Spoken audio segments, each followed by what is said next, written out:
내는 주의 영광을 보내. 우리 가운데 계신 주님을 찬양 드리시고 우리 강시하도록 합니다. 내는 주의 영광을 보내. 우리 가운데 계신 주님 그 빛난 영광 온 하늘 덮고 그 찬송 온 땅 가득해. 내는 주의 영광을 보내. 우리 가운데 서신 주님 주님의 얼굴을 온 세상 향하네. 권능의 팔을 드셨네. 주의 영광 이곳에 가득해. 은인 선의 주님만 함께 찬양하며 우리는 전진하리. 모든 열방 주 볼 때까지 하늘 아버지 우리를 새롭게 하사 열방 중에서 주를 섬기게 하소서. 모든 나라 일어나 찬송 부르며 영광의 주님을 보게 하소서. 주의 영광 이곳에 가득해. 우린 선의 주님만 함께 찬양하며 우리는 전진하리. 모든 열방 주 볼 때까지. 아멘. 기도하겠습니다. 은혜로우신 아버지, 오늘도 귀한 시간 허락해 주시고 우리 고린도전서의 말씀을 같이 상고할 수 있는 은혜 시간을 주셔서 감사합니다. 오늘도 말씀을 나눌 때 성령께서 함께 하시고 은혜 베풀어 주옵소서. 시종을 주님께 맡겨오며 예수님의 이름으로 감사하며 기도합나이다. 아멘. 예, 이 시간 우리 교재 135페이지를 보시면 고린도전서 9장이 나오게 됩니다. 고린도후서 9장은 그 자유의 절제에 대한 바울의 모범과 그 절제하는 자의 최후 승리에 대한 확신에 대한 말씀을 합니다. 그 중에서 1절부터 14절에 보면 자유의 절제에 대한 바울의 모범에 대한 말씀을 합니다. 그러니까 본장에서 바울은요 자신의 생활 모범을 제시하면서 고린도 성도들에게 같이 나처럼 이렇게 동참해 달라라고 요구를 하죠. 특히 바울은 다른 사람들에게는 온갖 율법적 의무를 부과하면서 정작 스스로는 아무것도 행치 않았던 그 서기관들과 바리새인들과는 달리 자신이 직접 그런 삶을 사는 거예요. 예, 그런 삶을 살면서 성도들에게 같이 갖자, 같이 살자라고 말하는 겁니다. 그래서 너희는 나를 본받는 자가 되라. 자, 얼마나 자신 있으면, 그죠? 이렇게 말할 수 있어요. 이 목회자는 성도들에게 이렇게 말을 해야 되거든요. 예? 내가 예수님을 본받는 것처럼 너희도 나를 본받으라라고 자신 있게 말할 수 있어야 돼요. 어때요? 자신이 있어요? 예, 그러니까 이제 자신이 없으니까 이게 힘든 거예요. 예. 자신 있기를 바래요. 예. 자, 본문에서 바울은 자신이 사도로서 교회로부터 부양을 받을 권리가 있다는 사실과 그럼에도 불구하고 이 권리를 사용치 않는 것은 바로 이러한 자유의 절제의 원리를 근거함을 필요하고 있습니다. 그러니까 사도 바울은 고린도 교회를 직접 세웠잖아요. 그죠? 그래서 목회를 하는 거예요. 그러니까 그 성도들에게 야, 나에게 이런 사례비를 얼마 줘라라고 요구할 수 있는 권리가 있었다는 거예요. 그럼에도 불구하고 그는 그런 권리를 사용하지 않았다는 겁니다. 그러니까 진정한 자유라고 하는 게 뭐냐? 내 권리를 다 찾아먹는 게 아니고 자기가 찾을 수 있는 권리를 스스로 포기하는 게 이게 진짜 자유다. 그 얘기를 하고 있는 거예요. 즉 바울은 자신이 하나님의 사도로서 마땅히 교회의 물질적 지원을 받을 권한을 갖고 있으며 베드로와 같은 다른 사도들처럼 결혼해서 아내와 더불어 생활할 수 있는 권리도 지니고 있음에도 불구하고 자비량으로 복음 사역을 했다라고 하는 것을 설명하고 있습니다. 자, 그런데 바울이 이처럼 자신의 당연한 권리를 포기한 채 독신으로 지내면서 더구나 스스로 노동을 하면서 자비량 선교에 힘쓰는 이유는 예수 그리스도의 복음을 전파하는데 아무런 장애를 받지 않기 위해서. 다른 게 아니에요. 내가 덜 힘들고 나는 일하는 게 좋아서, 난 돈 버는 게 좋아서가 아니에요. 복음을 전파하고요, 이 교회를 세우는데 그게 장애가 되지 않도록 하기 위해서다, 그 말이에요. 바울은 물질적 원조를 받으며 사역할 때 있을 수 있는 오해, 즉 복음이 혹시나 바울 자신의 생계를 위한 방편으로 오해가 되어서 믿음이 연약한 자들 가운데 혹시 시험에 드는 자들이 있을까 염려하여 자신의 사도적 권한과 인간적 권리를 기꺼이 포기했다라고 하는 겁니다. 쉽게 말하면 이런 거야. 막 열심히 전도하고 목회합니다. 그러면 믿음이 연약한 사람 보면 아유, 얼마나 돈 벌려고 저럴까, 이제 이렇게 된단 말이에요. 목회는 그 돈 벌고 하는 게 아닌데 믿음이 없는 사람은 그렇게 생각한다, 그 말이. 그래? 예. 그래서 저희 예수 안 믿는 친구들 만나면 그래. 야, 성도 맞냐? 야, 있어야 너 잘 살 텐데. 마치 성도를 어떤 목회자의 사례비나 뭐 이런 걸로 자꾸 연상을 시켜요. 예? 심지어 저희 시골에 갔더니 동네 아저씨가 어디 교회 사업 잘 돼?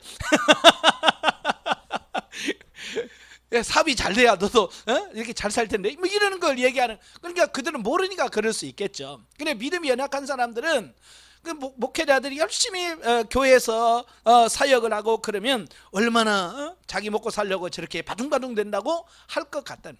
사도 바울이 그래서 아예 그들에게 이런 염려, 이런 오해를 하지 않도록 하기 위해서 아예 그들에게 사례비를 받지 않냐고 스스로 자기가 일해서 그걸로 했다라는 겁니다. 예, 우리는 사례비를 안 받아도 목사들은 많은 오해를 받는 건 사실이에요. 그제? 예, 그래서 이런 오해를 받지 않도록 스스로가 자기의 권리를 포기하는 것, 이게 진짜 자유다, 그 말이에요. 자, 그 다음에 이제 15절 23절을 보면 자유를 절제하며 사도직을 행하는 바울의 궁극적인 목적이는, 그러니까 자기가 왜 그렇게 절제하면서 왜 그걸 하느냐, 목적은 뭐예요? 바울은 자신이 예수 그리스도의 복음을 위하여 자신의 권한을 절제함은 물론 한 걸음 더 나아가 모든 사람의 종이 되었다라고 말합니다. 사실 바울은요, 누구보다도 성숙한 믿음과 온전한 영적 지식을 갖고 있었기 때문에 예수 그리스도 안에서 참된 자유를 누리고 있었다. 아마 사도 바울처럼 자유를 누린 사람 없을 거예요, 진리 안에서. 하지만 그는 자신의 자유를 희생하면서까지 다른 사람들을 구원하려고 하는 열망을 가지고 있었다라고 하는 겁니다. 예. 보통 사람들은요, 자기의 권리를 추구하고요, 자기의 자유를 자꾸 누리려고 자꾸 하지. 다른 사람을 압제하고 다른 사람들의 자유를 제한함으로 내가 자유를 누리려고 하는 것이 실제거든요. 근데 사도 바울은 그 반대였다는 겁니다. 자기가 누릴 수 있는 그 자유를 절제하고 희생해서라도 다른 사람들을 살리는데 초점을 맞췄다, 그 말이에요. 그래서 그는 정통 유대인이면서도 율법을 알지 못하는 이방인들에게 복음을 전파할 때는 마치 자신도 율법과 아무 상관없는 자처럼 처신을 했습니다. 그래서 그들의 문화적 상황에 스스로를 적용시켰습니다. 또 반면에 여전히 율법 아래에 있는 유대인들에게 복음을 전파할 때는 실제로 자신도 율법을 준수하려고 애쓰는 모습을 보여주었다는 겁니다. 그런데 이방인들에게 접근할 때는 이방인처럼, 유대인에게 접근할 때는 유대인들처럼, 또 약한 자에게는 약한 자와 같이 행동을 했다는 겁니다. 바로 이러한 바울의 태도는 할례 문제에 있어서도 구체화됩니다. 그러니까 이방인이었던 디도에게는 할례를 억지로 베풀지 않았어요. 그렇지만 디모데의 경우에는 루스드라에 거주하는 유대인들을 의식해서 할례를 일부러 베풀었습니다. 왜냐하면 그것이 복음을 전파하는 데 유익하기 때문에. 예. 바울의 이러한 태도는 이중적이거나 기회주의적이라고 해석하는 것은 타당치 않다. 왜냐하면 그는 복음 전파와 영혼 구원이라고 하는 대원칙에 충실하기 위해서 여타의 문제들에 대하여는 자신의 고집을 기꺼이 꺾을 줄 알았기 때문이라고 하는 겁니다. 사실은 이 사도 바울은요, 이 할례가 구원과 아무 상관없다는 거 알아요. 그죠? 그러나 디모데에게는 할례를 행하게 하거든요. 왜요? 디모데의 어머니가 유대인이에요. 유대인들은 둘 중에 하나만 유대인이면 유대인으로 인정하거든요. 그러니까 디모데가 유대인들에게 복음을 전하기 위해서는 할례를 행해야 유대인들에게 접근할 수 있는 겁니다. 왜냐하면 할례 받지 않으면 유대인들은 아예 말도 안 듣거든요. 아예 이방인 취급해버리니까. 그래서 유대인들에게 복음을 전하기 위해서는 이 할례가 구원과 아무 상관이 없다는 것을 알지만 할례를 시켜서 유대인들에게도 복음을 전할 수 있도록 만들어 주었다라고 하는 겁니다. 자, 여기서 보면 바울은 이런 거예요. 진리에는 목숨을 걸어요. 심지어 순교할 각오를 가지고 목회를 합니다. 그런데 이 비진리, 진리가 아닌 부분에서는 한없이 수용하고 받아들입니다. 자기 고집 안 세워요. 우리도 목회를 하면서 이런 게 필요한 거예요. 진리가 아닌 부분에서는요, 우리는 한없이 품어주셔야 돼. 물론 진리적인 부분에서는 죽을 각오 해야 되죠. 예를 들어서 나라에서 국가에 교회 안에다가 불상 하나씩 세우라고 한다면 어떻게 해야 되겠어요? 국가에 순종하라고 그랬지. 그러면 안 돼요. 이건 목숨 걸고 이건 너 안 된다라고 하면서 감옥에 가도록 해야죠. 이건 진리적인 부분이기 때문에 그런 거예요. 그러나 비진리적인 부분, 이렇게 되고 저렇게 해도 되는 그런 부분에서는 우리가 양보할 수 있는 이런 부분들은 양보하고 내 고집을 내려놓을 수 있어야 돼.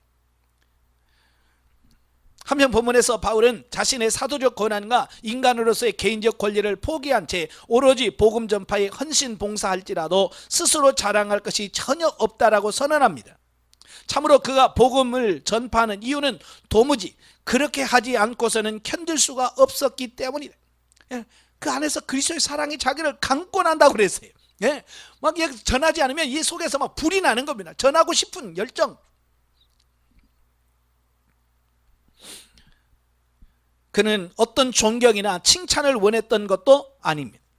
때문에 그는 복음을 값없이 전하고 그의 권한을 다 쓰지 않는 것을 상급으로 여기며 자족할 수 있었다라고 하는 겁니다. 여러분, 이 땅에서 내가 누려야 될 권리를 내가 포기하고 받지 않고 누리지 않는 것이 뭐냐? 그게 하나님의 나라에 가서 받을 상이라고 하는 사실이에요. 아시겠죠? 그래서 여러분도 교회 안에서 다 그러실 줄 알겠지만 목사로서 어떤 권리를 자꾸 찾으려고만 하지 마세요. 저는 가장 안타까운 게 뭐냐면 연말이 되면 꼭 사례비 가지고 성도들하고 싸우는 목회자들이 있어요. 이건 정말 옳지 않아요. 그런 부분들은 양보할 수 있어야 돼. 아시겠죠? 내가 덜 받으면 그게 덜 받는 걸로 끝나는 게 아니고요. 덜 받으면 내가 덜 받은 거 그거 하나님의 나라에서 내가 권리를 포기한 것만큼 내게 상이 와요. 자, 예를 들어서 이런 거예요. 예를 들어서 사례비를 한 300 받아야 된다. 근데 내가 스스로 우리 교회가 어려우니까 그냥 나 사례비 100만 원만 주고 내가 200만 원을 포기하겠다 라고 말했을 때 내가 200만 원을 포기하니까 이건 난 손해봤네 라고 생각하겠지만 내가 육신의 세상에서는 내가 포기한 그 200만 원이 하늘의 상급이 돼요. 여러분이 하나님의 나라에 가서 여러분의 상급이 되는 거예요. 아시겠죠? 이제 이런 원리를 하니까 여기서 굳이 그거 가지고 성도들하고 다투면서 싸울 이유가 없더라는 거예요. 아시겠죠? 포기하셔야 돼. 내려놓으셔야 돼. 자, 24절에 보면 24절부터 27절에 보면 절제하는 성도의 최후 승리에 대한 확신입니다. 자, 본문에서 바울은 운동 경기의 예를 들어서 자유를 절제하는 자만이 하나님 나라의 상급을 얻게 될 것임을 주지시키면서 고린도 교회 성도들에게 자유에 절제할 것을 권면하고 있습니다. 그러니까 당시 고린도 교회는요, 고린도 지역에는 3년마다 개최되는 이스티미안이라는 운동 경기가 있었어요. 요즘으로 하면 올림픽 경기와 같은 거예요. 그 경기를 하려면 그 경기에 나가는 선수들이 얼마나 그걸 훈련하고 연습을 하는지 모릅니다. 자기가 그 상급 하나 얻기 위해서, 면류관 하나 따기 위해서 그 많은 노력을 하면서 부단히 훈련하고 연습하면서 자기가 쉴 수 있는 자유로 이 권리를 다 포기하는 겁니다. 마음껏 먹을 수 있는 그것도 포기합니다. 그죠? 체중 관리해야 되는 권투 같은 경우는 어때요? 사람은 어떻게 지독해요? 안 먹고 체중을 어떻게 뺍니까? 예? 우리는 참 한 끼만 먹어도 덜덜 떨리는데 그들은 그걸 위해서 어때요? 땀을 흘리면서 그걸 빼요. 얼마나 먹고 싶겠어요. 예, 그럼에도 불구하고 그걸 참고 그걸 빼요. 그래서 그걸 승리를 쟁취하는 어떤 이런 모습들을 보게 됩니다. 오늘 우리도 마찬가지예요. 우리가 신앙생활하면서 운동선수만 또 못하는 우리의 모습을 보게 돼요. 그들은 죽고 썩을 멸류관이잖아요. 그때 당시 월계관을 줬잖아요. 월계관이라고 하는 것은 월계수 나무를 엮어서 관을 씌우는 겁니다. 이건 뭐요? 하루로 지나기도 전에 어때요? 이게 말라서 뚝뚝뚝 다 떨어져 버립니다. 예, 하루도 안 가는 말라서 떨어져 버리는 그 멸류관을 얻기 위해서 그 선수들은 모든 어떤 고통과 뼈를 깎는 아픔을 참으면서 갑니다. 이걸 보면서 우리는 죽고 썩을 멸류관이 아니라 우리는 썩지 않은 영원한 멸류관인데, 영광의 의의 멸류관인데, 그 멸류관을 얻기 위해서 우리는 과연 얼마나 절제하며 얼마나 힘쓰고 있는가. 우리 자신들을 한번 되돌아보셔야 돼요. 예, 우리는 덥다고 기도 안 합니다. 춥다고 안 합니다. 바쁘다고 안 합니다. 운동선수들이 뭐 바쁘다고 안 합니까? 덥다고 안 합니까? 춥다고 안 해요? 아니요. 그것을 초월해버려요. 오늘 우리도 상급을 위해서 그렇게 열심히 일하는 운동선수들처럼 우리가 부단히 끊임없이 달려가는 우리 자신들이 되어야 될 줄로 믿습니다. 예. 자, 10장으로 가면 자유를 절제하지 않던 이스라엘 민족의 패망에 대한 역사적 교훈과 우상숭배 풍조의 영향에 대한 경고 및 결론적 권면이 나옵니다.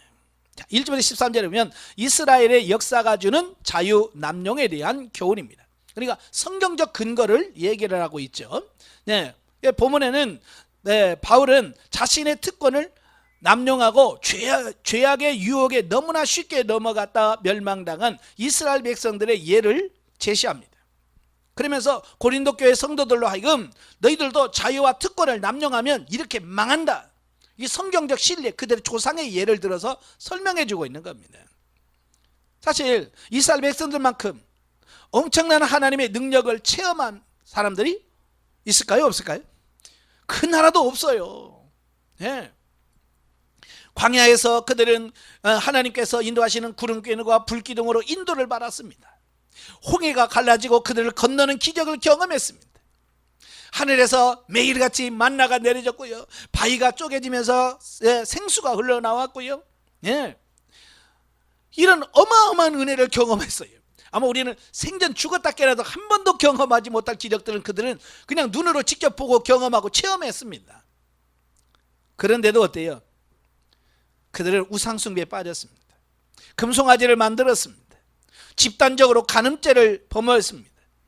또 고의적으로 하나님을 시험했을 뿐만 아니라 하나님에 대하여 원망하며 불평했습니다. 따라서 이스라엘 백성들은 하나님의 백성으로서의 특별히 선택된 자들임에도 불구하고 대부분이 약속의 땅에 들어가지 못하고 그들은 징계로 가나안 땅에서 죽었습니다. 자, 이걸 보면서 느껴지는 게 뭐겠어요? 은혜 받으면 뭐해? 그렇잖아요. 은사 경험하고 체험하면 뭡니까? 내가 살지 못하면, 오늘 이스라엘 백성들처럼 그 많은 은사를 경험하고 체험하면서도 말씀대로 살지 않으면 그것이 도리어 징계의 원인이 됩니다. 아시겠죠? 잘 살아야 돼요. 그러니까 바울은 이런 사실들을 상기시키면서 구약시대의 이스라엘이 신약시대의 교회를 예표하고 있다는 점을 염두에 두고 고린도 교회 성도들을 교훈하고 있습니다. 즉 다양한 은사와 영적 지식을 소유했다고 자랑하는 고린도 교회 교인들 역시 스스로 교만에 대해서 도무지 절제할 줄 모르고 자신의 자유와 특권을 남용한다면 반드시 그들도 광야의 이스라엘 백성들처럼 멸망당하고 말 것이라고 하는 경고를 지금 하고 있는 거예요. 또한 지금 오늘 우리에게 지금 이 신앙생활하고 있는 저와 여러분들에게 주어진 경고라고 하는 것도 기억을 하셔야 돼요. 한편 바울은요, 고린도 교인들을 향한 경고의 말과 아울러 위로의 말도 하고 있습니다. 즉 성도는 삶 속에서 많은 시험과 유혹을 겪게 되지만 이러한 것들은 능히 성도가 감당할 만한 것들이고, 또 시험의 목적 또한 성도를 죄에 빠뜨리기 위한 것이 아니라 연단하기 위해서 하나님께서 베푸시는 것으로 성도들은 어떠한 시험을 만날지라도 그것을 통해 더 큰 믿음을 허락하실 하나님께 소망을 두고 신뢰함으로 능히 그 시험을 이겨내는 신앙의 성숙함을 가져야 된다라고 하는 겁니다. 그래서 13절에 뭐라고 그래요? 하나님 우리에게 감당치 못할 시험 당함을 허락지 않으신대. 여러분이 어떤 고난이 왔을 때 너무 크다고 생각하지만 하나님 편에서는 뭐요? 너 감당할 수 있어. 그만큼은 너 할 수 있어 라고 하나님께서 내 믿음의 수준은 그 정도 된다고 보셨기 때문에 그런 시험을 주신다는 겁니다. 아시겠죠? 그러니까 어려움이 나고 너무 걱정할 필요 없어요. 예, 제가 비유를 들어서 설명하는데 이런 거예요. 만약에 여러분이 이사를 해요. 이사를 하는데 한 5살 먹은 아들이 나도 날릴게. 나도 이사 좀 날릴게. 그런 다음에 여러분 어떻게 하겠어요? 너 냉장고 이거 들고 오는겨. 그럴 부모 있어요 없어요? 그렇다면 이거 이상한 부모지. 야 됐어 너 쉬어. 아니야 할 거야. 그러면 그래 이거 날라. 그러면서 그가 날릴 수 있는 조그마한 거 하나씩 줄 거 아니에요. 그죠? 그가 감당치 못할 것을 주는 부모 없습니다. 하나님은 우리보다 더 잘하시는, 나보다 나를 더 잘하시는 분인데, 내 수준과 내 모든 것을 아시는 분인데 내가 감당하지 못할 그 시험을 주겠습니까? 안 주십니다. 이런 확신을 가지세요. 그래서 여러분들이 힘들고 어려울지라도 때로는 너무 힘들다라고 해서 하나님은 나에게 능히 감당할 수 있다고 보셔서 이 환경을 내게 주신 거야. 감사합니다. 하나님 이길 수 있게 해주세요 라고 기도하시면서 가야 된다 그 말이에요. 그럼 이제 14절부터 22절까지면 우상 숭배에 대한 경고입니다. 자, 본문에서 바울은 그 자유의 남용으로 우상 숭배의 죄악을 범하고 있는 고린도 교인들의 실태를 지적하면서 올바른 자유 사용을 권고하고 있습니다. 이미 우리가 8장에서 우상 제물에 대한 부분을 말씀을 드렸잖아요. 그러니까 우상의 신전에서 바쳐졌다가 시장에 내다 파는 고기를 사 먹고 있었고요. 바울 역시 그러한 일은 원칙적으로 허용했습니다. 왜? 이게 제물인지 아닌지 눈으로 보면 분별할 수 없고 불가피한 상황이기 때문에 그건 허용했습니다. 하지만 그들 중에는 불가피하게 우상의 제물을 사먹는 단계에서 그치지 않고 좀 더 적극적으로 우상 숭배 제의에 참여하는 자들이 있었다라고 하는 겁니다. 그러니까 일부러 우상 제물 먹으려고 그들의 제사 의식에 참여하는 겁니다. 따라서 바울은 우상의 제물을 먹는 것과 우상 종교의 제의에 참여하는 것은 엄연히 구별되어야 된다라고 하는 것을 설명하면서 우상 종교 제의에 참여하는 행위가 다름이 아닌 우상 숭배에 해당된다고 고린도 교회 성도들에게 경고하고 있습니다. 이거 전에도 제가 말씀드렸죠. 절밥이 맛있다고 4월 초파일날 절간에 가서 밥 먹고는 성도도 있다니까요. 그냥 우리는 밥만 먹고 와라고 생각하지만 그냥 밥 먹겠습니까? 벌써 거기에 갈 때 그 절밥을 먹기 위해서 절에 가면서 인사도 해야 되겠죠. 그런 과정을 통해서 이미 그들은 우상 숭배 죄를 범하고 있는 거예요. 그냥 한순간에 밥을 먹고 오는 게 아니라 그 밥 때문에 우상을 숭배하는 죄를 범하게 된다 그 말이에요. 한편 바울은요, 고린도 교회 성도들이 범하고 있는 우상 숭배 죄를 지적함에 있어서 제시하는 논리는 구약시대의 이스라엘 백성들이 성전의 제사 의식에 참여하고 제물을 먹는 것은 궁극적으로 하나님을 경배하고 그분과 교제하기 위함이었대요. 그러니까요, 이 성전에서 하나님께 제사 드리고 그 음식을 먹는 것은 뭐예요? 하나님 앞에서 내가 영적으로 하나님과 교제한다라고 하는 의미가 담겨져 있는 거예요. 그러니까 나는 단순히 거기 절에 가서 밥 먹고 왔어 그게 아니에요. 이미 그 밥을 먹을 때는 그들과 뭐예요? 교제한다는 의미가 들어있는 거예요. 자, 또 신약시대의 성도들이 교회 성찬 예식에 참여한다라고 하는 것도 역시 예수 그리스도와 신비한 연합을 이루고 주님과 더불어 교제를 나누기 위함이듯이 우상 종교의 제의에 참여하는 것은 그 어떤 핑계를 갖다 댈지라도 그 결과적으로 귀신과 연합하고 교제하는 죄악을 범하는 셈이 된다라고 하는 겁니다. 그러니까 이방 제사에 동참하는 것은 곧 귀신을 제사하는 거다라는 거예요. 그러므로 하나님과 귀신을 동시에 섬길 수 없듯이 주님의 잔과 귀신의 잔을 겸하여 마실 수가 없다. 주님의 식탁과 귀신의 식탁에 겸하여 참여할 수 없다는 것이 바로 바울의 논지인 거예요. 그러니까 교회에서는 거룩한 성찬식을 하고 또 우상 숭배하는 곳에 가서 또 제사 드리고 그것에 음식 먹고 이럴 수 없다. 그건 옳지 않다는 얘기예요. 오늘을 사는 성도들 가운데 예수 그리스도의 뜻과 세상의 욕망을 동시에 따르는 자들이 있다면 결코 그와 같은 이중적 태도는 하나님 앞에서 용납되지 않는다는 사실을 명심해야 한다. 아멘. 네. 그 다음에 23절부터 11장 1절에 보면 그 우상제물의 식사에 관한 결론적 권면입니다. 그러니까 8장 1절부터 시작돼서 지금까지 논의해온 우상제물을 먹는 문제에 대한 결론입니다. 그래서 바울은 지금까지 논의한 우상제물을 먹는 문제가 그리스도인의 자유와 밀접한 연관이 있었는 말, 모든 것이 가하나 모든 것이 유익한 것이 아니다 라고 하는 전제하에서 그리스도인의 행동 원칙을 두 가지로 요약해 주고 있습니다.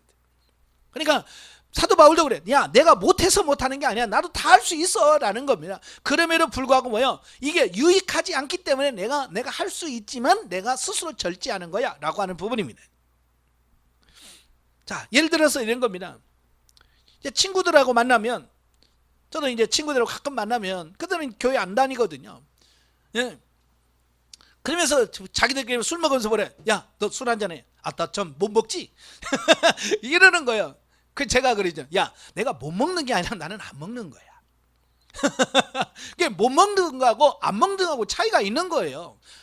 예, 나는 얼마든지 먹을 수 있어요. 만약에 이런 거야. 내가 이 술을 마심으로 하나님이 영광이 된다면 나는 24시간 먹을 거예요. 왜? 그게 영광이 된다면. 그러나 그게 하나님의 영광이 되지 않기 때문에 저는 입에도 안 되는 거예요. 자, 이걸 말하는 겁니다. 사도 바울도 야, 내가 못 먹어서 못 먹는 거냐? 내가 못해서 하는 게 나 다 할 수 있어. 그러나 내가 한다고 해서 다 유익된 건 아니다. 그래서 그리스도인의 행동 원칙 두 가지. 첫째가 뭐냐? 그리스도인은 언제나 자기보다는 다른 사람의 유익을 우선적으로 추구해야 된다는 겁니다. 그러니까 바울은 다시 우상 식사 제물을 거론하면서 그리스도인은 자유롭기 때문에 비록 그것이 우상 제물이라 할지라도 꺼리낌 없이 감사함으로 먹을 수 있습니다. 못 먹는 게 아니에요.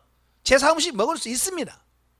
그러나 만일 우상 제물을 먹는 것이 아직 영적으로 성숙하지 못한 자들의 양심에 영향을 미쳐서 실족해 할 가능성이 있다면 먹지 않는 것이 그리스도인의 미덕이다.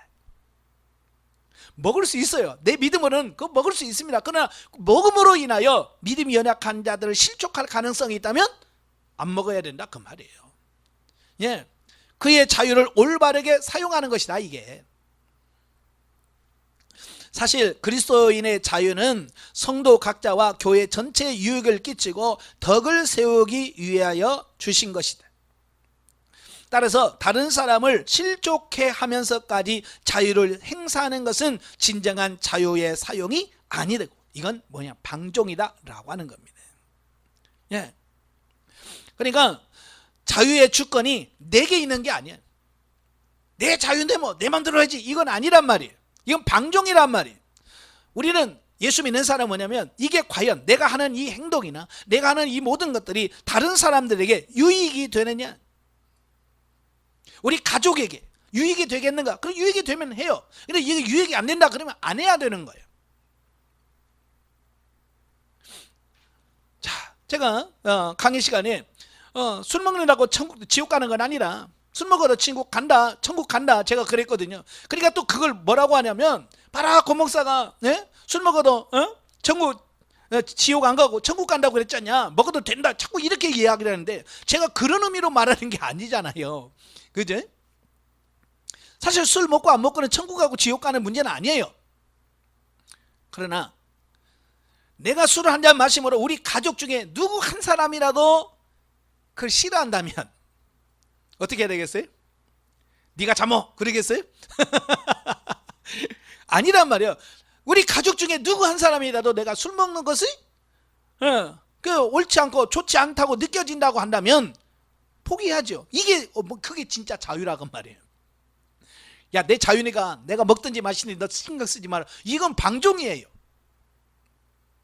네가 싫으냐? 그러면 내가 그렇게 먹고 싶어도 내가 끊는다. 이게 자유란 말이에요. 이게 진짜 자유란 말이에요. 많은 사람들 그걸 자유라고 생각하냐고 억압이라고 생각하는 거예요. 두 번째는 뭐냐? 그리스도인은 무슨 일을 하든지 하나님의 영광을 궁극적인 목표로 삼아야 된다라고 하는 겁니다. 이는 하나님께 인간을 창조하신 목적과 일치합니다. 첫 번째 행동 원칙과도 일맥상통하는 것으로서 다른 사람에게 거치는 자가 되어서는 안 되며, 내가 하는 행동과 내가 하는 자유를 통해서 다른 사람들에게 거치는 자가 되면 안 돼요.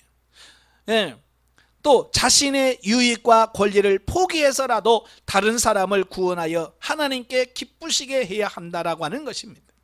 사실 하나님의 입장에서 한 영혼은 이 세상 만물보다 귀한 존재로, 만일 나의 자유 행사로 한 영혼이라도 실족해 된다면 이보다도 더 큰 하나님의 영광을 가리우는 죄악도 없을 것이다 라고 하는 겁니다. 그죠?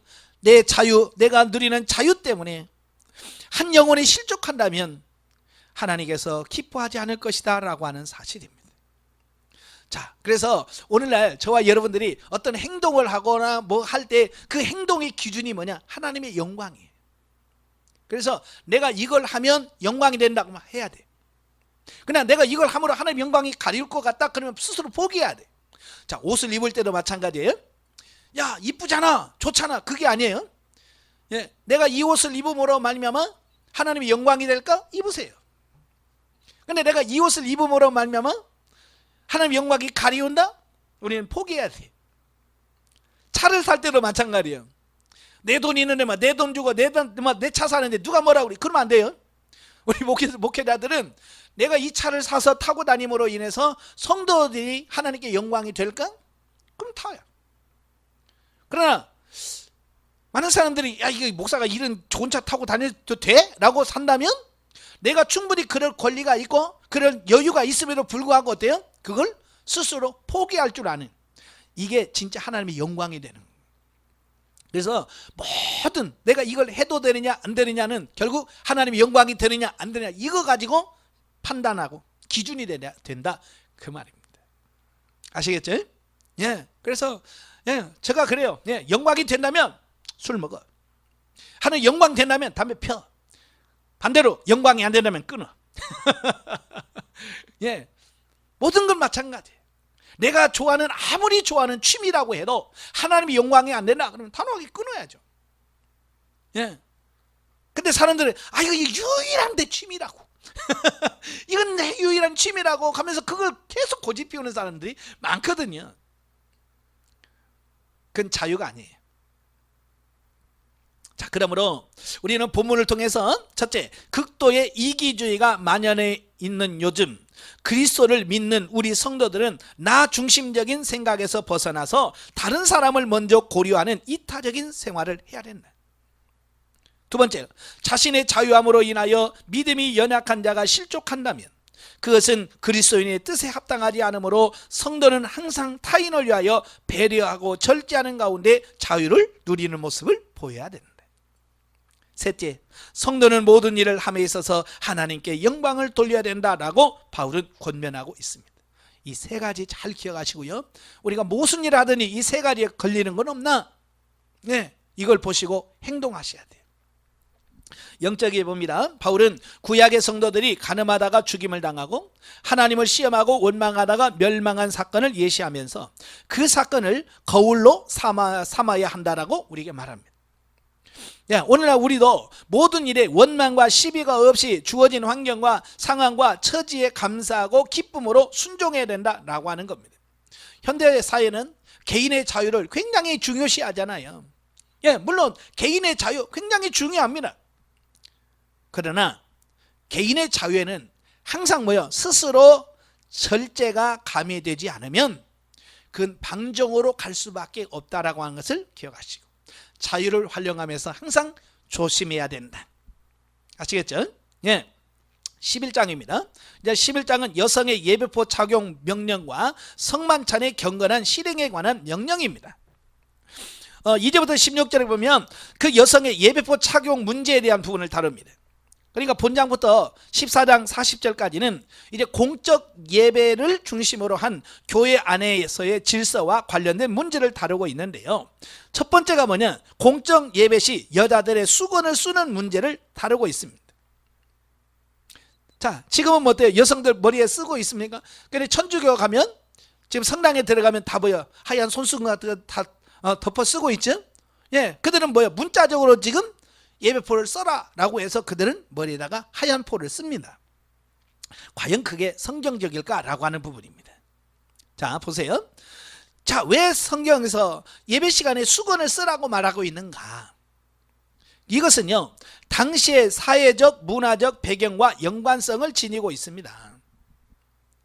그러니까 당시의 헬라와 근동 지역에 살고 있는 여인들은 외출하거나 공적인 모임에 참석할 때는 반드시 베일로 얼굴을 가리는 것이 보편적이었습니다. 지금도 그러죠. 중동 사람들은 머리에 쓰는 게 세 가지예요. 히잡. 히잡은 머리만 감싸는 걸 히잡이라고 그래요. 그 다음에 차도르라고 그러죠.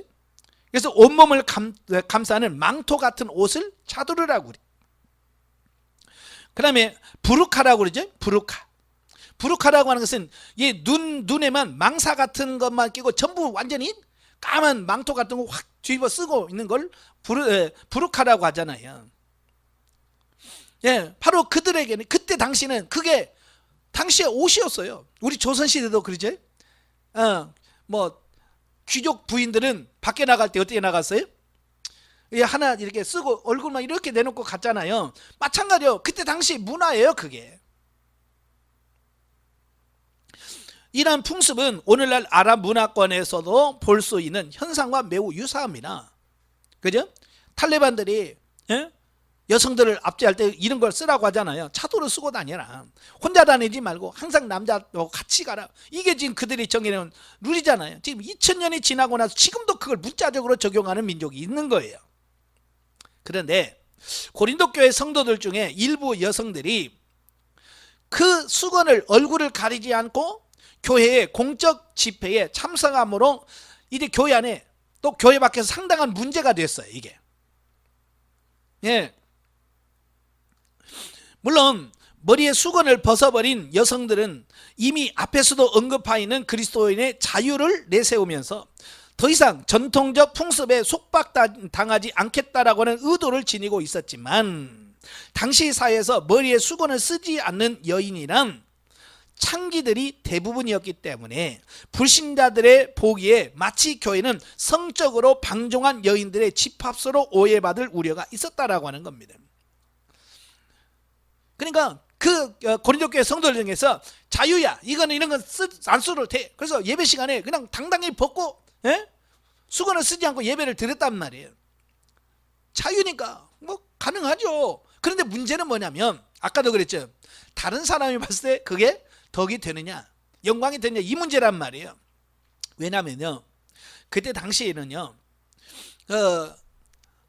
이 머리에 쓰지 않고 다니는 여자들은 주로 누구였냐면 창기라는 직업을 갖고 있는 사람들은 안 썼어요. 그죠? 예. 그러니까 그때 당시 문화가 그런 거예요. 그러니까 교회 안에 보니까 머리도 쓰지 않은 여자들이 쭉 앉아 있어요. 그럼 밖에서 예수 안 믿는 사람들이 그걸 봤을 때 뭐라고 오해하겠어요? 뭐라고 오해하겠어요? 자기들은 순수하게 하나님께 예배드린다고 모였지만 밖에 사람들을 봤을 때는 뭐겠어요? 아, 여기는 창기들이 집단적으로 모여 있는 거구나, 이렇게 오해할 수 있다는 얘기예요. 예전에 아마 여러분 들어보셨을 거예요. 저도 어렸을 때 동네에서 자꾸 교회를 뭐라고 했냐면 연회당이라고 그랬어요. 그래서 교회 가면 너 연회당 가냐? 그랬어요. 왜 그랬을까요? 실제로 교회에서 연회하고 그랬어요? 물론 뭐 젊은 청년들은 뭐 연애도 하고 그랬습니다만은 왜 그런 오해를 가느냐면 우리는 조선시대에서 남녀 7세 부동석이에요. 그죠? 여자 남자는 따로 앉아야 되고 7세 이상은 같은 자리에 앉으면 안 돼요. 근데 그런 사고를 갖고 있는 사람들 앞에 한 집에 여자들 남자들 쭉 들어간다는 거야. 우리는 예배하러 들어가지. 근데 그들의 믿지 않은 시선을 보면 저것들은 교회 안에서 뭔 짓 하는 거야, 이렇게 오해할 수 있다는 거예요. 이해가 되지? 그래서 우리 한국교회도 처음에 기역자 교회가 있었어요. 그죠? 제가 금산에 가면 옛날 그 기역자 교회가 지금도 있잖아요. 그죠? 그래서 저 구석에 목사님이 말씀하고 요짝 모퉁이는 여성들이 들어가고 저짝에는 남성들이 들어가서 따로따로 이렇게 했어요. 그러다가 중간에 나중에는 이제 기역자 교회가 없어지고요. 이런 교회에 따면 가운데다 천막을 쳤어요. 가운데 천막을 쳐서 요짝에는 여성, 요짝에는 남성. 그러다가 어느새 또 천막은 없어졌어요. 없어졌는데 자리는 여전히 여성석, 남성석. 저도 어렸을 때 시골에 가면 항상 남자는 왼쪽 문으로 들어가서 남성석에 들어가고, 근데 교회 밖에까지는 같이 와, 식구들 같이 와서 남자는 왼쪽으로 들어가고 여성은 오른쪽으로 들어가서 그 장의자가 오른쪽에 쭉 여성, 남성 이렇게 앉고 그랬어요. 그게 뭐냐면 전통 문화와 많이 부딪히면서 생겨지는 현상입니다. 근데 어느 시간에는 이제 그런 게 구분이 없어졌어요. 지금은 뭐 여성석, 남성 뭐 이런 거 없어졌잖아요. 다 같이 앉고 그랬잖아요. 왜냐하면 이제는 모든 사람이 인정하게 되는 거예요. 아, 교회는 저렇게 되는구나. 이게 이해가 되니까, 그런 오해가 필요 없으니까 그렇지만, 당시에도요, 이 여성들이 모자를 이 두건을 쓰지 않고 예배에 참석함으로 많은 사람들이 오해를 일으켰다라고 하는 겁니다. 그래서 우리가 예배 드리는데 굳이 믿지 않은 사람들에게 오해를 불러일으킬 필요가 없잖아요. 그죠? 그래서 예배 시간에 이 오해받지 않게 해서 이 머리에다 써라, 수건을 써라 라고 권면하고 있는 겁니다. 또 더구나 이 머리에 수건을 쓰지 않는 여성들 중에서는 현실을 도외시한 채, 그러니까 시대적 상황을 도외시하지 않은 채 남성보다 우월한 위치에 서려는 무리한 행동을 하는 경우도 없지 않았다. 왜 남자와 여자가 왜 틀려? 그러면서 여성 해방운동 하시는 분들 같은 경우 고의적으로 막 벗고 이렇게 하는 경우도 있다는 말이에요. 그래서 교회가 무질서하게 돼버리는 거죠. 따라서 바울이 창조 질서와 인간의 자연적 본성을 설명하면서 교회 공적 집회에 참석하는 여인들의 머리에 수건을 쓰는 것이 옳다라고 권면하고 있다라고 하는 겁니다. 자, 한편 본문에 소개되는 내용을 근거로 해서 성경이 남성 우월주의를 지지한다라고 해석하는 것은 적절치 않다. 제가 몇 년 전에 그 여성 해방운동 하시는 분들이 라디오에서 막 이야기하면서 사도 바울은 여성관이 잘못됐다, 이러면서 사도 바울의 여성관에 대해서 막 하는 거예요. 이러면서 뭐 교회에서 잠잠해라 막 이런 거 가지고 하면서 어떻게 여성에 대해서 그럴 수 있느냐 막 이렇게 얘기를 한단 말이에요. 그게 과연 옳은 거냐? 시대적 상황과 문화를 이해하지 못하면 그럴 수 있습니다. 그러니까 오늘날의 시각으로 보면 사도 바울도 굉장히 보수적이죠, 그죠? 그러나 그때 당시에서는요 획기적인 부분이었어요. 사도 바울이 이 정도 해준 것은 그때 시대에서요 획기적인 거예요. 그러나 지금의 시각으로는 맞지 않는 거죠. 자, 분명히 바울은요 남성과 여성 모두가 하나님께 속한 존재이며 상호 간에 필수 불가결한 역할을 감당한다고는 사실을 강조하고 있습니다. 그러니까 하나님께서 왜 여성과 남성으로 만들었겠어요? 남성은 남성으로서의 역할이 있고 여성은 여성으로 역할이 분명히 있기 때문에 하나님께서 만드실 때 남성과 여성으로 구분돼서 만들었다고 말이에요. 근데 갈수록 이걸 자꾸 이 벽을 허물어 버리는 겁니다. 즉 남성과 여성은 결코 대립적이거나 경쟁적인 관계에 놓인 존재가 아니라 오히려 의존적이고 보완적인 관계에 놓인 존재라는 것이에요. 그러므로 본문의 내용은 고린도 교회가 처해 있었던 사회적 문화적 배경을 고려하지 않고 오늘날의 상황에 억지로 대입시켜서 엉뚱한 여성관을 도출해내는 것은 합당치 않다라는 겁니다. 아시겠죠? 그러니까 성경은 그 시대의 옷을 입고 있다고 그랬어요.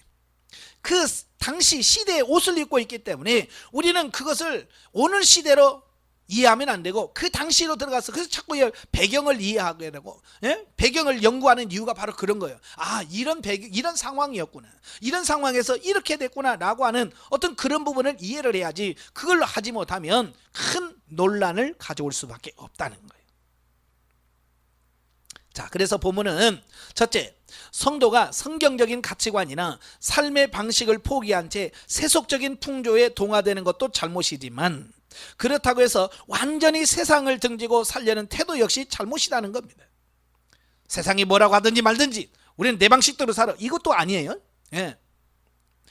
우리 성도들이 살아가는 사회 문화와 전통이 하나님의 일반 계시에 속하는 한 영역이라는 사실을 명심해서 성경적 가치관이나 삶의 방식에 위배되지 않는 선에서 그런 것들을 수용해야 된다라고 하는 겁니다. 그러니까 성경 말씀과 배치되면 우리는 거부해야 되죠. 그죠? 그렇지 않은 한 우리는 그걸 수용하고 받아들일 수 있어야 되는 겁니다. 두 번째로, 성도는 비록 자신의 개인적 욕구가 정당한 것이라 할지라도 교회 공동체의 유익을 손상시키는 일이라면 기꺼이 포기할 수 있어야 된다. 아까 다 설명드렸죠. 예? 내가 아무리 내가 하고 싶은 일이라 할지라도 교회 공동체의 유익이 손상된다면 그걸 포기할 수 있어야 된다라고 하는 겁니다. 왜냐하면 예수 그리스도의 몸된 교회를 온전케 세우는 것이 성도들 개인의 야망을 달성하는 것보다 훨씬 중요하기 때문이다 라고 하는 겁니다. 그죠? 참, 근데 이걸 잘 못하는 경우가 너무 많아요. 심지어 교회 야유회 갈 때 소주 사 갖고 가고요, 저기 산쪽에 굴러서 먹는 사람도 있어요. 예? 그러면서 역시 소주 먹어야지 뭐 이러면서 그거 좀 안 먹으면 어떻게 덧이 납니까? 그래, 많은 사람들이 이 절제, 자기를 절제하는 이것보다도 자기가 하고 싶은 대로 하고 싶은 그 욕망이 커. 이걸 내려놓지 못해. 물론 교회 초신자 때는 우리가 그걸 이해해 줘야 돼요. 그지? 그렇지만 성장하고 나서도 여전히 그렇다고 한다면 그건 잘못된 거죠. 자, 17절부터 이제 34절까지 보면 성만찬에 관한 권면입니다. 그러니까 고린도 교회의 두 번째 문제가 바로 예배 때마다 거행되는 성만찬의 문제였어요. 초대교회에서는요, 이 성찬 예식이 단순한 상징적 형태로 오늘날처럼 이렇게 행해지는 것이 아니라 교제를 겸한, 또 공동 식사를 겸한 형태로 진행이 됐어요. 엄밀히 말하자면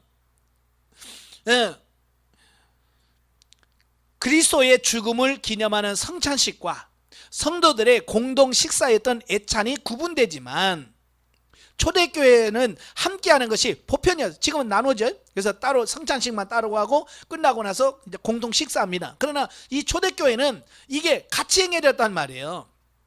또 애찬도 지금은 교회에서 다 준비하잖아요. 그죠? 포도주나 떡 다 교회에서 준비해서 그냥 가만히 있으면 그냥 돌림에 가서 먹고 끝나잖아요. 근데 그때는 자기가 직접 그걸 준비해 왔단 말이에요. 개개인이 자기 애찬을 자기가 준비해 왔어요. 근데 문제는 경제적으로 부자들은 잔뜩 가져오는 겁니다. 잔뜩 가져와요. 또 가난한 사람은 못 가져옵니다.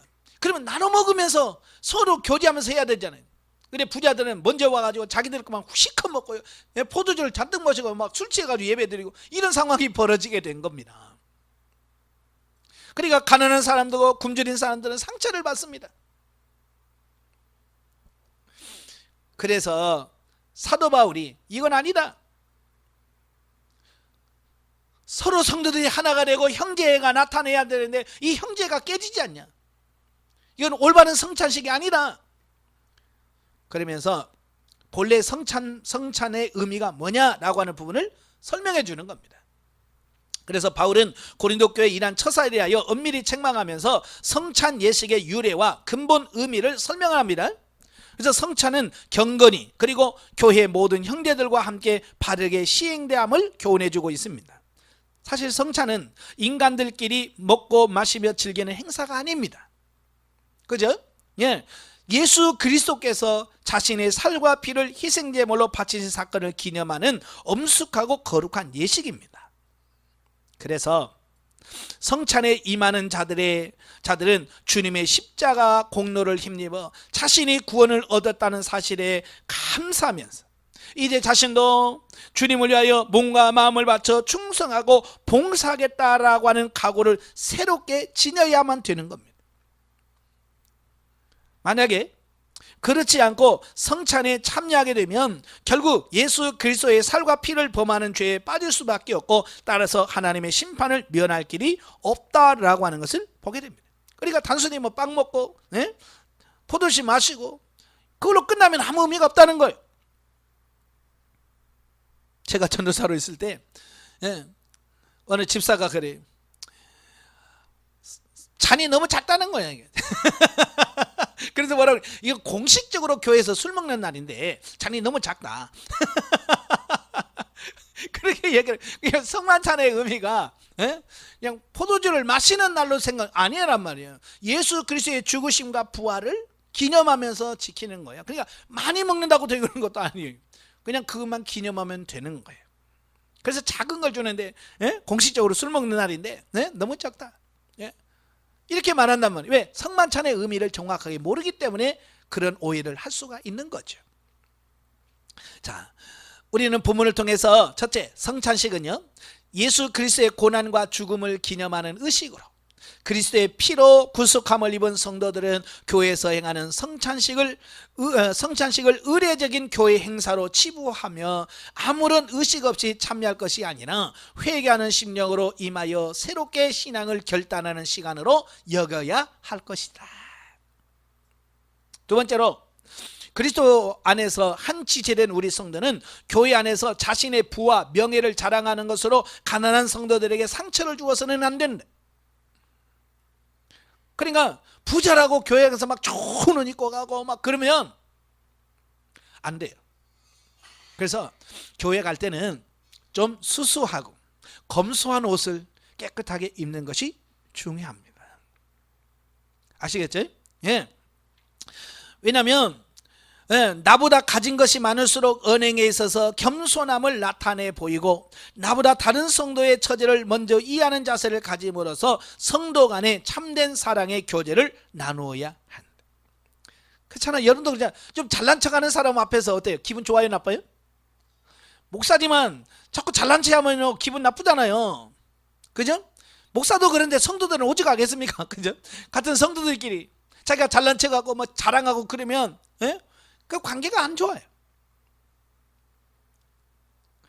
세 번째로, 하나님은 그 잘못을 회개케 하기 위해 사랑하는 성도에게 징계를 내리신다. 그러므로 성도는 하나님의 징계가 임할 때 원망할 것이 아니라 하나님의 뜻을 올바로 분별함으로 죄에서 돌이켜야 할 것이다.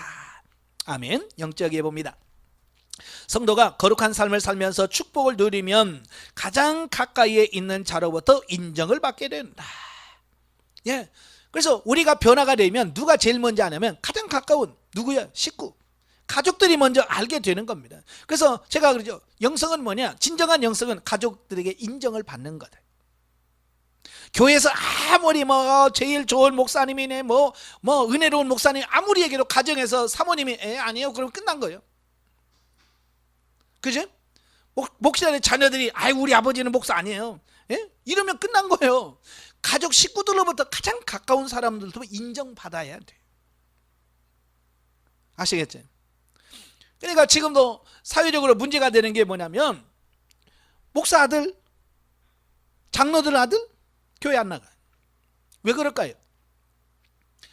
집에 가서 본을 보여주지 않았기 때문에, 본을 보여주지 못하고 이중적인 모습을 보였기 때문에 그들이 어렸을 때부터 계속 보는 게 저러면 차라리 나는 저러려면 안 합니다. 난 저러려면 교회 안 나가. 이런 거잖아요. 그런 상처들이 결국 그들을 교회로 못 오게 만드는 거잖아요. 혹시라도 우리도 그런 모습은 없는지 우리 자신을 잘 살펴보셔야 됩니다. 아시겠죠? 그리고 내가 먼저 변화되셔야 됩니다. 12장으로 갑니다. 12장은 은사의 다양성과 통일성에 대한 말씀이에요.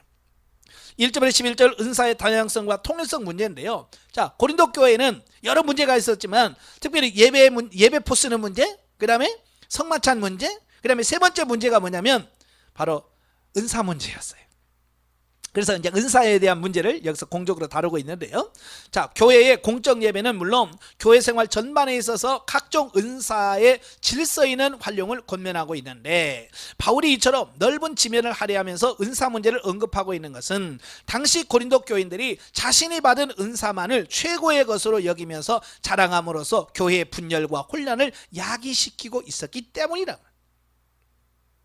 참으로 고린도 교회 성도들은요, 누구보다도 다양한 영적 은사들을 소유하고 있었지만 자랑과 교만을 일삼았으며 영적 은사를 무분별하게 남용하는 잘못을 저질렀다라고 하는 겁니다.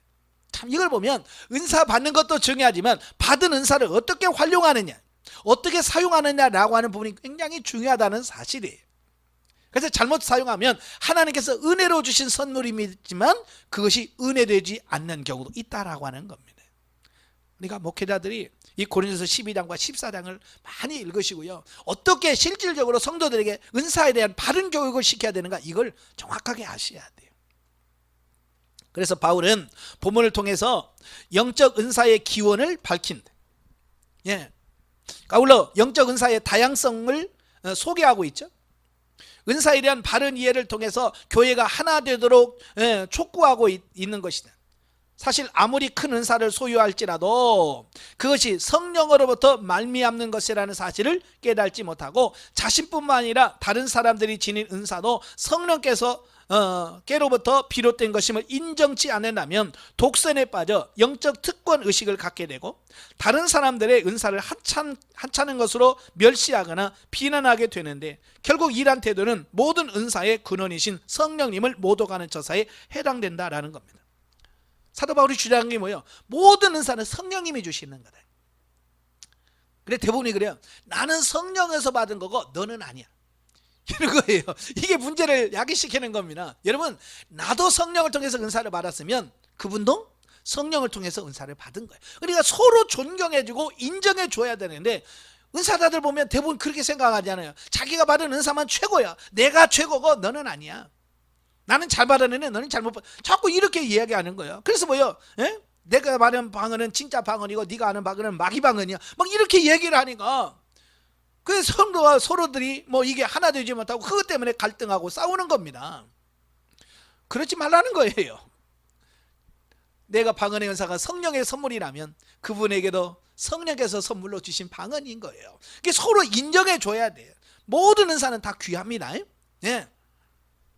그러니까 성령께서는 각 사람이 지닌 개성에 따라 각기 다양한 은사를 베풀어 주시는데, 어떤 사람은 말씀과 관련된 은사를 주시고, 다른 이들은 믿음의 능력과 관련된 은사를 주시고, 그리고 또 다른 이들에게는 방언과 관련된 은사를 주신다는 겁니다.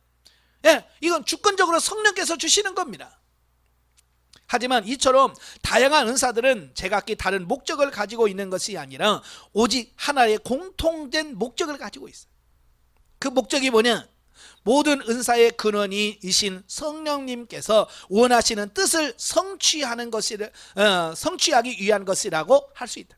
그러니까 하나님의 뜻을 이루기 위해서, 성령님의 뜻을 이루기 위한 뜻에서 이런 은사들을 허락하신다라고 하는 사실입니다.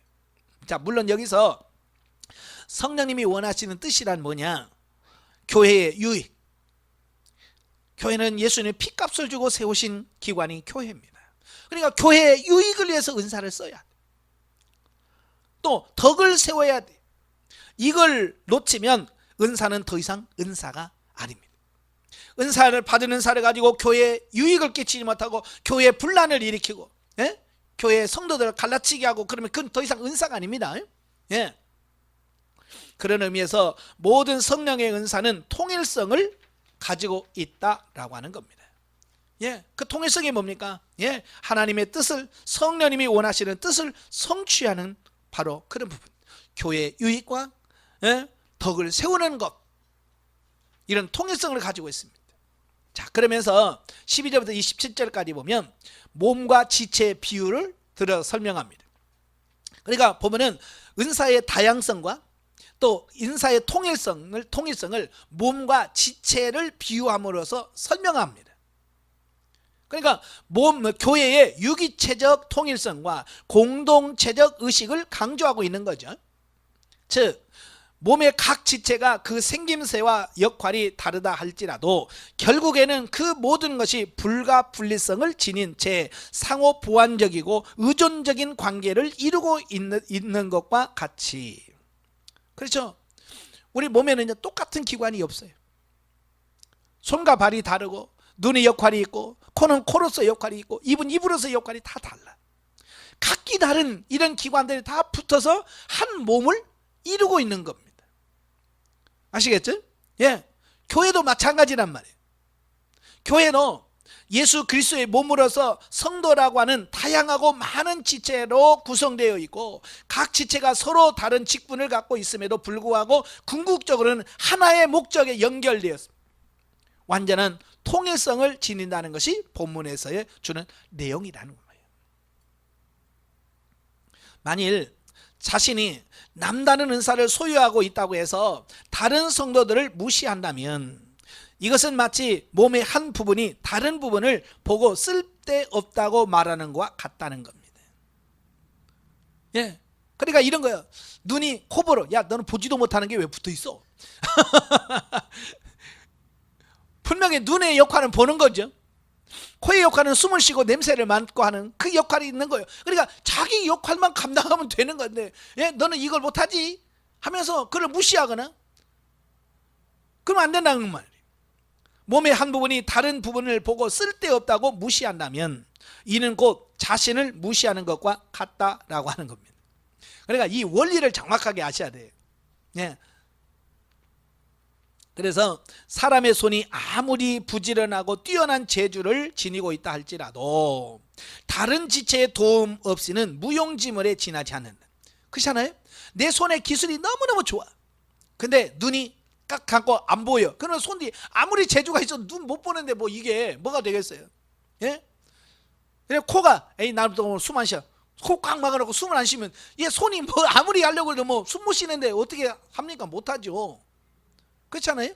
이게 다 제 기능을 다 발휘해 줘야 그 기능을 최대한은 발휘할 수 있게 되어진다는 겁니다. 그와 같이 그리스도의 몸된 교회에 있어서도 자신이 소유하는 은사가 다른 성도들의 은사보다 훨씬 중요하고 가치 있다고 자랑하며 다른 성도들을 무시하는 것은 지극히 어리석은 교만에 불과하다. 자신이 맡은 직분을 핑계 삼아 다른 성도들보다 더 우월한 지위를 누리려고 애쓰는 것 역시 다툼과 분열을 조장하는 처사에 지나지 않는. 네. 그래서 목회자들도 목사로서 특권의식을 자꾸 강조하고 특권을 하면 안 돼요. 예. 이건 내가 하려고 하는 게 아니라 막 성도들이 막 그걸 부추기는 경우가 너무 많아요. 제가 안양에 목회해서 개척을 했어요. 저는 사실 뭐 평신도나 뭐 이거 구분 없이 같이 밥 먹고 막 그러거든요. 근데 큰 교회에서 저희 교회로 오신 권사님이 갑자기 뭐라고 하냐면, 아니 목사님하고 어떻게 성도들하고 같이 같은 그릇에 밥을 먹습니까? 그래 뭐 목사님 그릇 따로 챙겨야 된다고 막 그러면서 막 그릇을 사야 되나, 뭐 목사님 그 밥그릇 사야 되나 막 이런다고. 그래서 제가 그럼 하지 마라. 네. 목사가 뭐 특별하냐? 같이 밥 먹고 같은 그릇에 같이 밥 먹고 이렇게 하면 되는 거지 왜 사냐? 못 사게 했어요. 근데 막 이게요, 그걸 막 해서 마치 그것이 목사의 권위를 세우고 막 그런 것처럼 착각을 막 하게 만들어 버리는 경우가 있어요. 그런 데서 속으시면 안 돼요. 특권의식을 하면 안 돼요. 저도 교회에서 밥을 먹을 때 항상 제가 마지막에 밥을 떴어요. 처음에는 막 성들이 목사님 먼저 먹으세요. 막 그래서 예. 그래서 제가 먼저 먹었어요. 근데 어느 순간에 보니까 뭐냐면 교회 반찬을 준비해 놨잖아요. 나중에 먹는 사람은 반찬이 없어. 내가 먹고 있는데 나중에 반찬이 떨어지고 반찬이 모자라고 그래. 왜? 성도들이요 맛있다고 다 가져가는 거, 많이 가져가고 맛있는 거 내놓고, 그나마 나중에 끝에 오는 사람 그것도 없어, 모자라. 그래서 이건 이렇게 되면 목사가 제일 먼저 먹고 이러면 안 되겠구나. 그래서 제일 나중에 먼저 드세요 다 하고 맨 마지막에 밥을 떠서 같이 먹었습니다. 그러니까요, 성도들이 뭐냐면 내가 많이 가져면 우리 목사님 못 먹어. 자, 그런 거예요. 맨 마지막에 밥을 뜨니까 실제로 어쩔 때는요 진짜 밥하고 김치만 갖고 가서 밥 먹을 때도 있었고요. 예? 어쨌든 국도 없어가지고 물 말아 밥 먹은 적도 있고요. 자, 그래요. 그러니까 그걸 몇 번 성도들이 경험하니까 어때요? 아, 내가 많이 먹으면 안 되는구나. 그래서 스스로가 뭐요? 이제 절제하게 되면서 이제 마지막까지 남게 되는 이런 부분이 생기더라고요. 그러니까 이런 부분에서 지혜롭게 하셔야지 어떤 특권의식을 가서 목양실에 특별한 음식만 따로 해서 이렇게 먹는 이것도 옳지 않아요. 어느 목사님, 어느 권사님이 와서 그 얘기를 하더라고요. 성도들은 조그만 밥 챙겨주고 목사님 저기서 막, 예? 막 고기 반찬에서 먹는다고 막 흉을 보는 거예요. 야, 그래서 야 이것도 덕이 안 되는구나. 예. 그래서 같이 먹어요. 성도들하고 같이. 예. 그래서 목사는 자꾸 우월한 주의를 누리려고 하면 안 돼요. 예?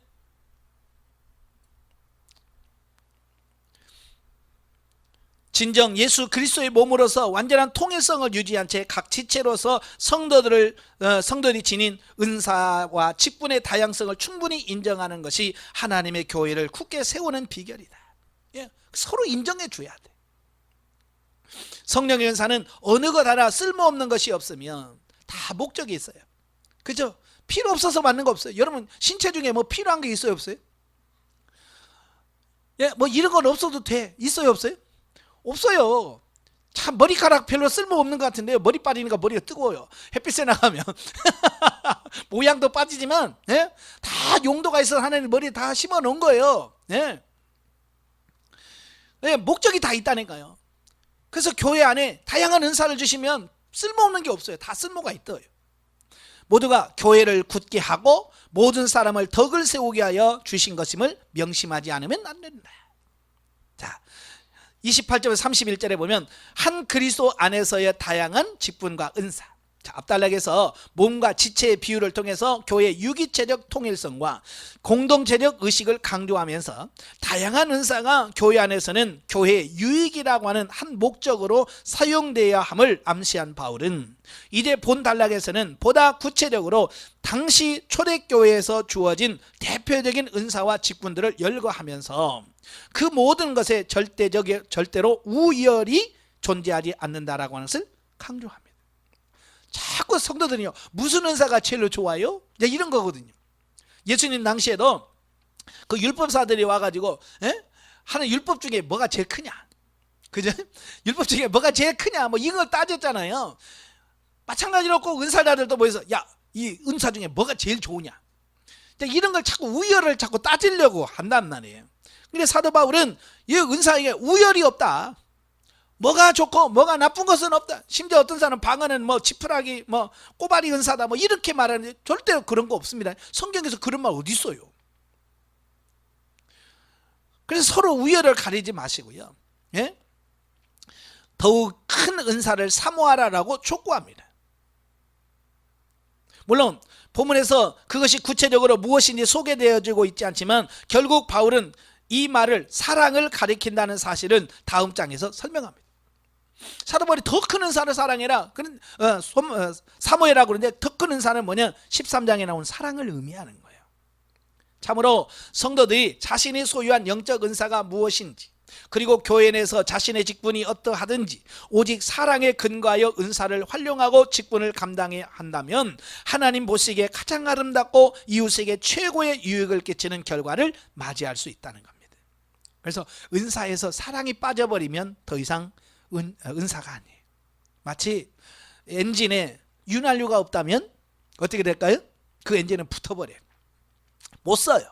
은사도 마찬가지예요. 은사라고 하는 것에 사랑이 가미되어야 그 은사가 은사로 활용이 되지, 사랑이 없으면 더 이상 은사는 역할이 안 돼요. 영적에 봅니다. 자신이 받은 은사가 덜 중요하다고 생각하는 자들과 더 우월하다고 생각하는 자들을 향하여 권면하는 말씀입니다. 모든 지체는 그리스도의 한 몸으로 연관되어 있으므로 부분적으로 각자 자신의 위치에서 사명을 잘 감당하여 온전한 하나가 되어야 한다. 아멘.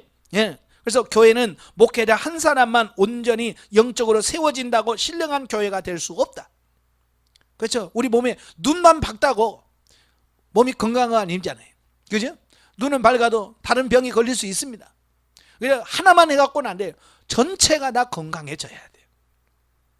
주일학교에서 작년부에 이르기까지 모든 사람이 진리 안에서 함께 성장하고 변화되고 성숙할 때 영적으로 완숙하고 온전한 교회가 될 수 있다는 것을 기억하시고, 우리 목회자는 나만이 아니라 물론 나도 내가 먼저 변화되고 새로워져야 되겠죠.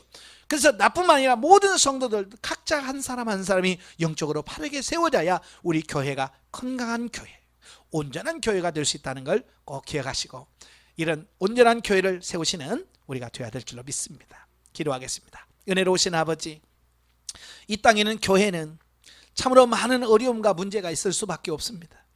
그 어려움과 고난 속에서도 오늘 사도 바울을 통해서 주어진 말씀을 잘 기억하게 하시고, 정말로 문제를 통해서 변화되고 새로워져 예수 그리스도를 닮아가는 우리 모두가 되어지게 하옵소서. 행여나 이 땅에 사는 동안 교회에 문제가 있다면 오늘 말씀을 기초로 해서 하나하나 해결해가는 귀한 역사가 나타날 수 있도록 주님 도와 주시옵소서. 예수님의 이름으로 감사하며 기도합나이다. 아멘. 하나님께 드립니다.